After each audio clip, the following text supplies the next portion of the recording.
Kisah Muslim, kisah penggugah jiwa. Imam Baqi bin Makhlad al-Andalusi pura-pura menjadi pengemis.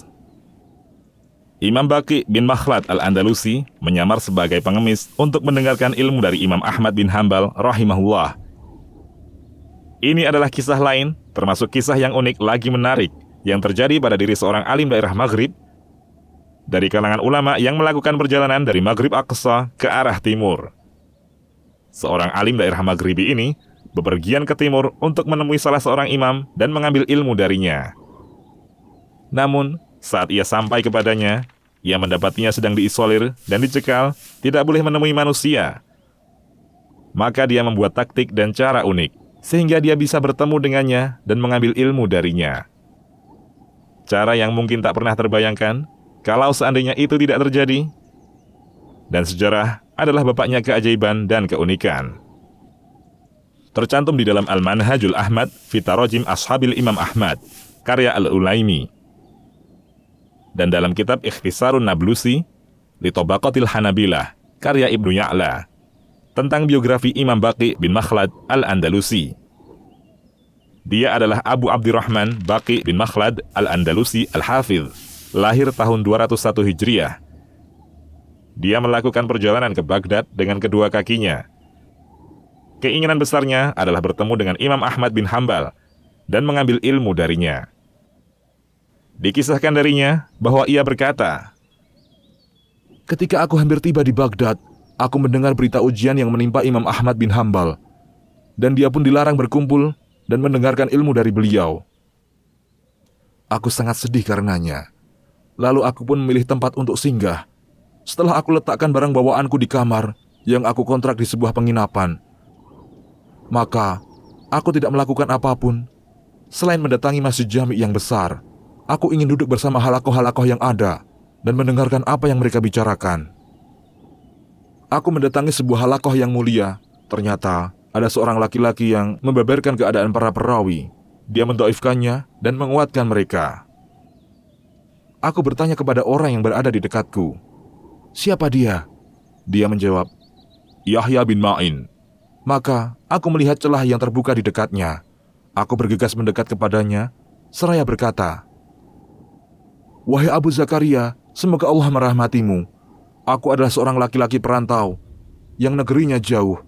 Aku ingin bertanya, mohon jangan meremehkanku.' Dia berkata kepadaku, 'Katakanlah.' Maka aku bertanya kepadanya tentang sebagian ahli hadis yang aku temui. Dia merekomendasikan baik sebagian dari mereka dan merekomendasikan cacat sebagian yang lainnya. Di akhir pertanyaan, aku bertanya kepadanya tentang Hisham bin Ammar. Aku sendiri banyak mengambil ilmu darinya. Yahya berkata, 'Abul Walid Hisham bin Ammar, ahli sholat dari Damaskus, thiqah, bahkan di atas thiqah. Dan kalaupun di balik pakaiannya terdapat kesombongan, atau dia menenteng kesombongan, maka itu tidak berpengaruh apapun terhadapnya, karena kebaikan dan kemuliaannya.' Maka orang-orang yang berada di halakoh berteriak, 'Cukup, cukup bagimu, semoga Allah merahmatimu.' Yang lainnya juga memiliki pertanyaan.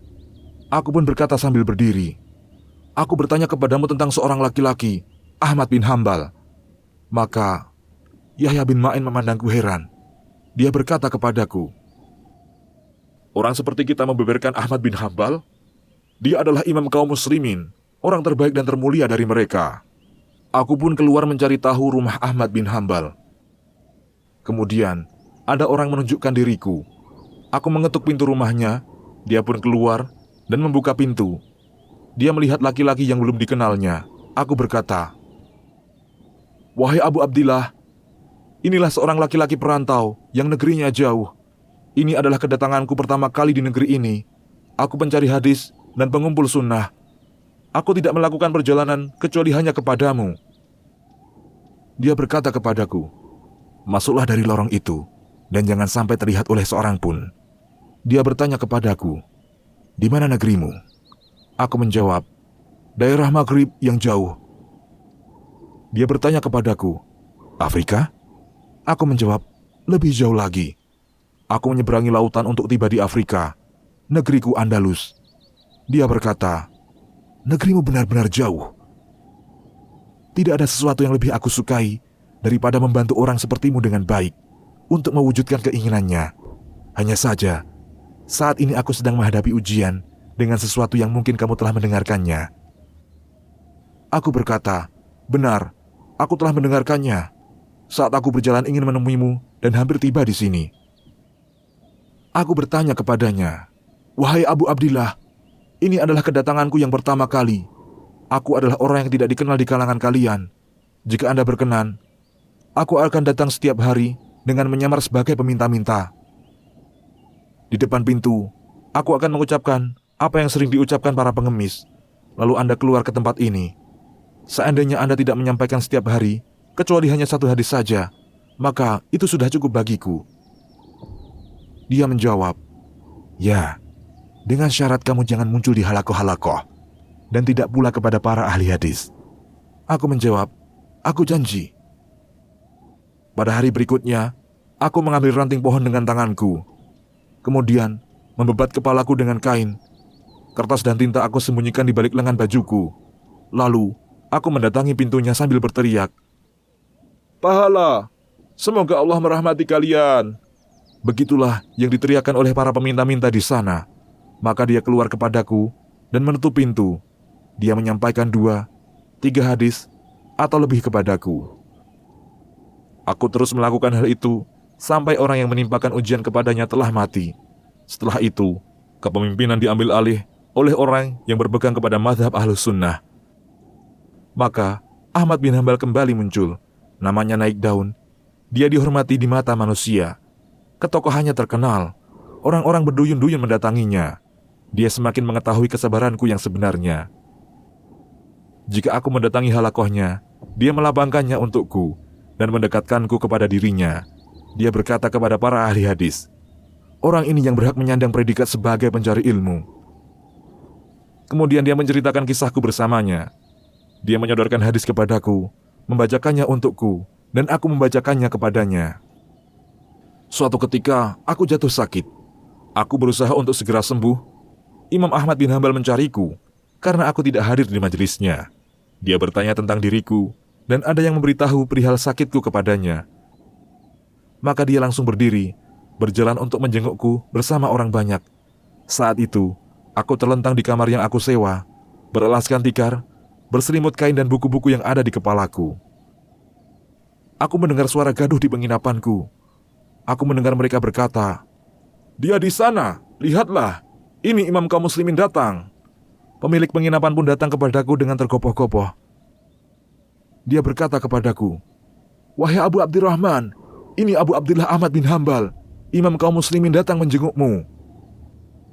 Imam Ahmad segera masuk. Dia duduk di sisi kepalaku. Kamar tersebut penuh sesak dengan orang-orang sampai tidak muat. Sebagian dari mereka berada di luar kamar dengan berdiri, sementara tergenggam pena di tangan mereka. Imam Ahmad tidak mengatakan kepadaku melebihi dari kata-kata ini. Dia berkata, "Wahai Abu Abdurrahman, berbahagialah dengan pahala Allah.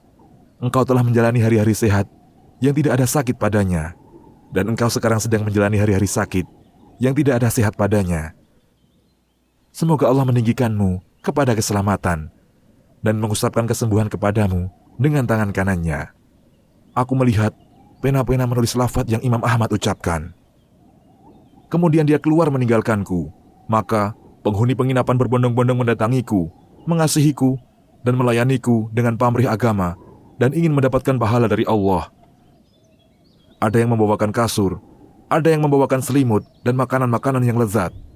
Dalam merawat diriku yang sedang sakit, mereka lebih perhatian daripada keluargaku. Seandainya kau berada di tengah-tengah mereka, hal itu karena aku telah dijenguk oleh seorang laki-laki soleh. Baqi bin Makhlad wafat pada tahun 276 Hijriah di Andalusia. Semoga Allah merahmatinya. Demikian, wallahu a'lam.